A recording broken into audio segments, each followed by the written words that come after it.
Social media पर जैन समाज के सबसे लोकप्रिय जैन न्यूज़ चैनल महालक्ष्मी की ओर से श्री समेत शिखर जी के बारे में नतमस्तक रहते हुए उसको पवित्र जैन तीर्थ घोषित करी भावना के साथ आप सभी के पास सुबह 8 बजे सादर जय श्री। एक संत की आहुति और दूसरे की शुरुआत के बाद फिर तीसरे का भी बलिदान।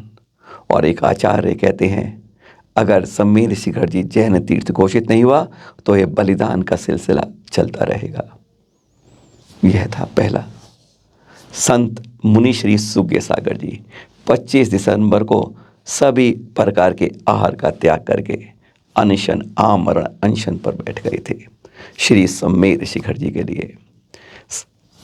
3 जनवरी को इन्होंने उसके लिए अपनी पहली आहुति दे दी, लेकिन हमारी संवेदनता एक प्रकार से जैसे दबी रह गई। सरकार की ओर से कोई भी किसी की तरफ से एक शब्द भी इस बारे में नहीं निकला।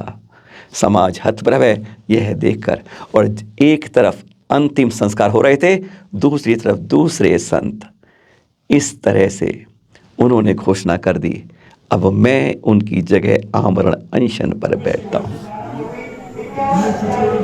तब तक मैं मेरा एक त्याग एक पदार्थ के अलावा सब कर रहे हैं। के अलावा सब त्याग के अलावा सब त्याग सब त्याग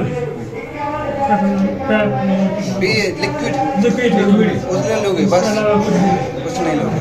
ठीक दृढ़ रहोगे। हाँ और समाधि हो जाएगी तो करना है, समाधि तो करना है। इसका मतलब है सरकार जब तक तीर्थ को पवित्रतम तीर्थ घोषित नहीं करती तब तक के लिए केवल पेय पदार्थ और बाकी सब चीज का त्याग रहेगा।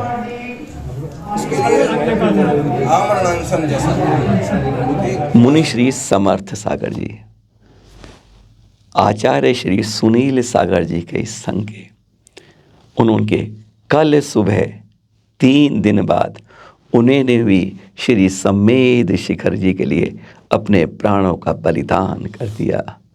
जब जब धर्म नहीं रहेगा उसकी रक्षा कैसी होगी आयतनों के बगैर। अगर जैन समाज अपने तीर्थों की रक्षा नहीं कर सकता तो फिर यह जीवन तो ऐसे ही निरर्थक हो जाता है।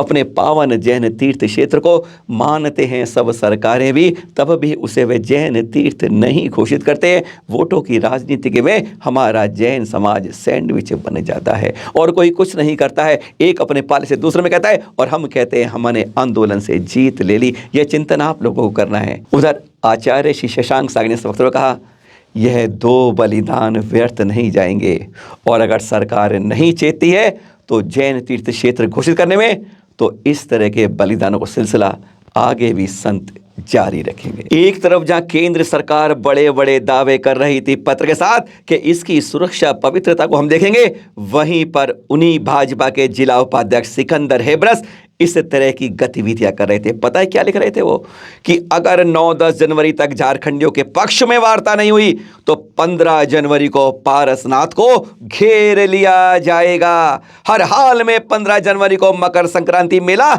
यहीं लगेगा। लाखों लोग आएंगे, जो भी उसे रोकने की कोशिश करेगा उस अहिंसा की भूमि में उसे बख्शा नहीं जाएगा।